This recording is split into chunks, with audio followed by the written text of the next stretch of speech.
3 जून 1995 को नॉर्वे देश की राजधानी ओस्लो के सबसे बड़े 5 स्टार होटल ओस्लो प्लाजा के रूम नंबर 2805 में एक लेडी फर्जी नाम से चेकिंग करती है। लेकिन जब 2 दिन तक उसके बिल चुकाए नहीं जाते तो होटल का स्टाफ रूम नंबर 2805 के दरवाजे तक पहुंचता है। लेकिन जब वो उस डोर को नॉक करते हैं तो उन्हें अंदर से गोली चलने की आवाज आती है।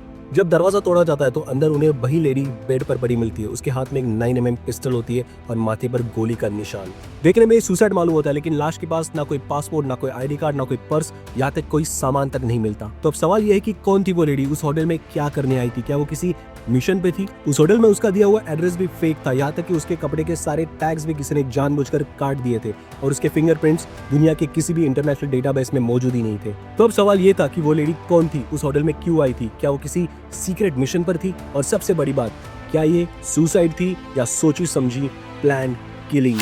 तो दोस्तों, मैं हूं निखिल और स्वागत है आपका मिस्टिक निखिल चैनल पे। इस वीडियो को एंड तक जरूर देखिए क्योंकि इस वीडियो में हम जानेंगे ओस्लो प्लाजा होटल के उस रूम की अधूरी कहानी। तो अब ये मिस्ट्री हम शुरू करते हैं।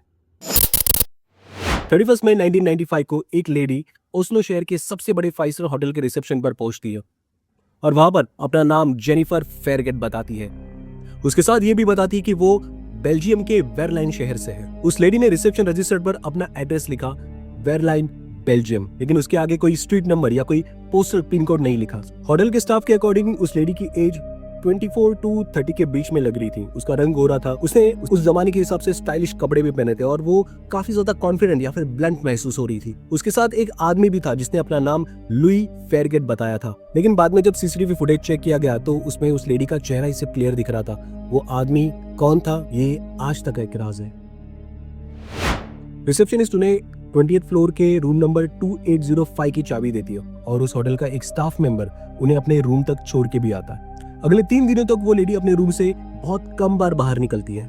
यहाँ तक उस होटल के स्टाफ ने यह भी बताया था कि उस लेडी ने अपने डोर के बाहर डू नॉट डिस्टर्ब साइन भी लगाया था। यहाँ तक उसने अपने रूम में रूम सर्विस या फिर फूड सर्विस को बहुत ही कम टाइम बुलाया था, लेकिन जो भी चीजें उसने खाने के लिए मंगाई थी उसने उसका बिल नहीं चुकाया था और न ही चेक इन करते वक्त उसने कोई अपना आईडी प्रूफ सबमिट किया था। लेकिन उसने एक बात जरूर कही थी कि वो बाद में क्रेडिट कार्ड से पेमेंट करने वाली है। लेकिन एक इंपॉर्टेंट बात यहाँ पर यह भी है कि उसकी मौत के बाद जब उसकी रूम की तलाशी ली गई तो उसके पास ना कोई पर्स बरामद हुआ, ना कोई सामान, ना कोई लगेज। सिर्फ उसके कुछ कपड़े कबर्ड में टंगे हुए मिले, वो भी बिना टैग के।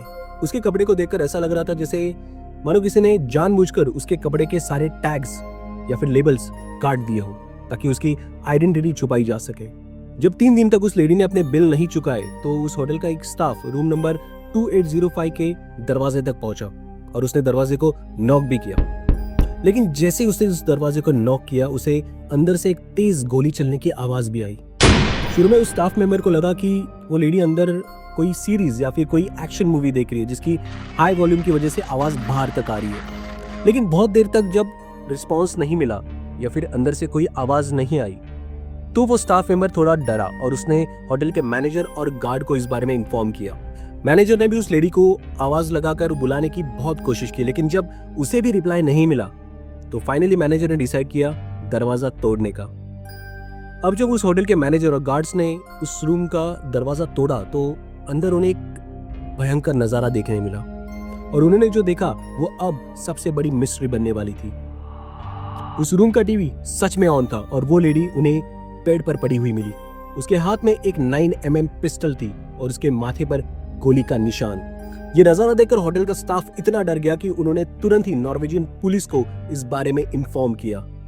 अब जबकि नॉर्वे की सरजमी पर एक फॉरेनर की गोली लगकर हत्या हुई थी तो इस केस को नॉर्वेजियन पुलिस ने प्रायोरिटी देना जरूरी समझा।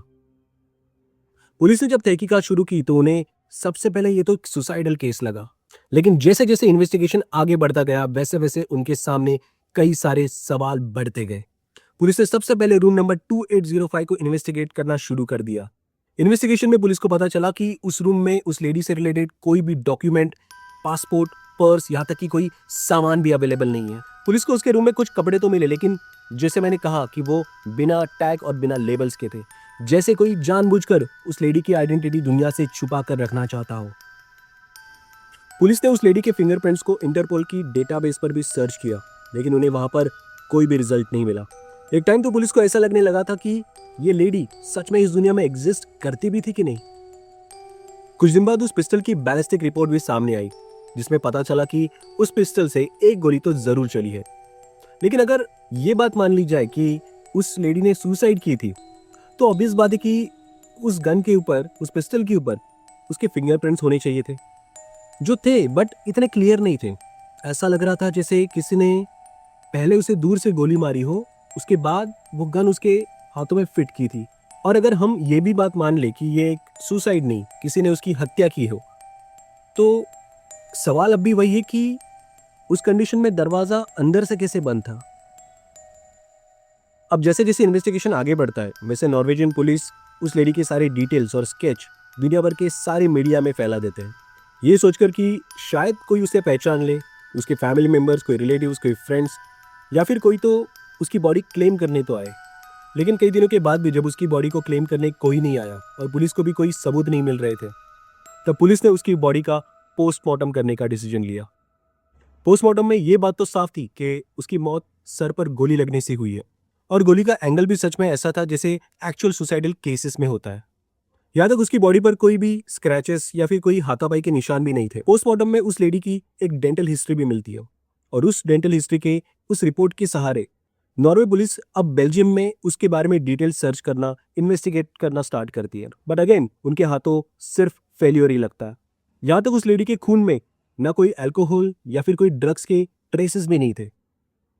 अब day by day Norwegian police की दिक्कतें बढ़ते जा रही थी, क्योंकि उन्हें अब तक कोई ब्रेक थ्रू ही नहीं मिला था जिससे वो इस केस को क्लोज कर पाए, या फिर एटलीस्ट वो लेडी कौन थी इस बारे में जान पाए। जब सारे रास्ते बंद हो रहे थे, तब पुलिस को उसका एड्रेस, यानी जो उसने रजिस्टर्ड में एड्रेस की जगह पर अपने शहर का नाम मेंशन किया था, वो याद आया। पुलिस ने फिर एक बार वेरलाइन शहर में सर्च करना, इन्वेस्टिगेशन करना शुरू किया। इंक्वायरी में पता चला कि वहां के गवर्नमेंट के किसी भी रिकॉर्ड में जेनिफर फेरगेट नाम की किसी भी लेडी का नाम रजिस्टर्ड है ही नहीं।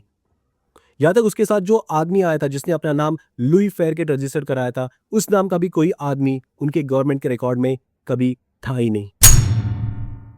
इस घटना के लगभग 22 साल बाद 2017 में नॉर्वेजियन मीडिया NRK ने इसके ऊपर एक डीप इन्वेस्टिगेशन जारी किया, और उसके साथ उस पर एक डॉक्यूमेंट्री भी बनाई, जिसके बाद यह केस इंटरनेशनल लेवल पर फिर एक बार चर्चा में आया। NRK की इन्वेस्टिगेशन में कुछ नए सवाल भी उठे, जैसे क्या यह कोई जासूसी का मामला था? क्या वो लेडी ईस्टर्न यूरोप से थी? क्या उसका नॉर्वे में आना कोल्ड वॉर के बाद का कोई उसका सीक्रेट मिशन तो नहीं था? 1995 का एंड आते आते यूरोप में कोल्ड वॉर अब ऊपरी तौर पर बिल्कुल खत्म हो चुका था, लेकिन हर एक कंट्री एक दूसरे पर स्पाइंग या सीक्रेट सर्विसेज के थ्रू खुफिया जानकारी कलेक्ट कर रही थी।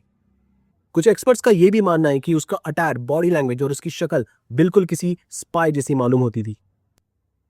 और ऐसे मौत के बाद सबूत मिटाना, कपड़े के टैग्स काटना, नकली आइडेंटिटी, ये सब एक ही और इशारा कर रही थी कि हो ना हो वो एक स्पाई थी, और स्पाइंग की वजह से ही शायद उसकी मौत हो चुकी थी। लेकिन अगेन ये बातें सिर्फ एक्सपर्ट्स के ओपिनियन तक ही सीमित रह गई, इस पर कोई प्रूफ नहीं मिले। 2017 के बाद ये केस मीडिया में दोबारा खुला। नॉर्वे के गवर्नमेंट के पास, पुलिस के पास उस लेडी के DNA अब भी मौजूद थे, ताकि जब कभी जरूरत पड़े या फिर इन्वेस्टिगेशन रीओपन हो तब वो DNA काम में आए। कुछ लोगों का यह भी कहना है कि नॉर्वेजियन गवर्नमेंट ने कुछ DNA टेस्ट भी करवाए थे, और यूरोप के कुछ कंट्री में उस DNA के रिपोर्ट मैच भी हुए थे।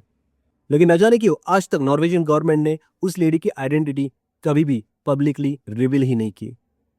नॉर्वे की पुलिस ने इन्वेस्टिगेशन पर्पस से उस लेडी की बॉडी को लगभग 1 साल तक संभाल कर रखा, लेकिन उसके बाद भी जब उसके फैमिली से या फिर कोई जान पहचान वाला कोई उसकी बॉडी क्लेम करने नहीं आया, तब नॉर्वे की पुलिस ने उसे ओस्लो के वेस्ट्रे ग्रेवलैंड सिमेट्री में ही दफनाया।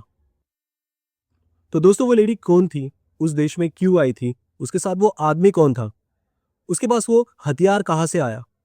और सबसे बड़ी बात, क्या उसने सुसाइड की थी या उसकी हत्या हुई थी? ये सारे सवाल आज भी बिल्कुल राज है। तो दोस्तों, आई होप आपको ये आज की रियल कहानी पसंद आई हो। तो इस वीडियो को एक लाइक कीजिए और चैनल को जरूर सब्सक्राइब कीजिए, और मुझे कमेंट करके ये जरूर बताइए कि आपके इस घटना के बारे में ओपिनियन क्या है। तो मिलते हैं एक और मिस्ट्री के साथ अगले वीडियो में। तब तक के लिए गुड बाय।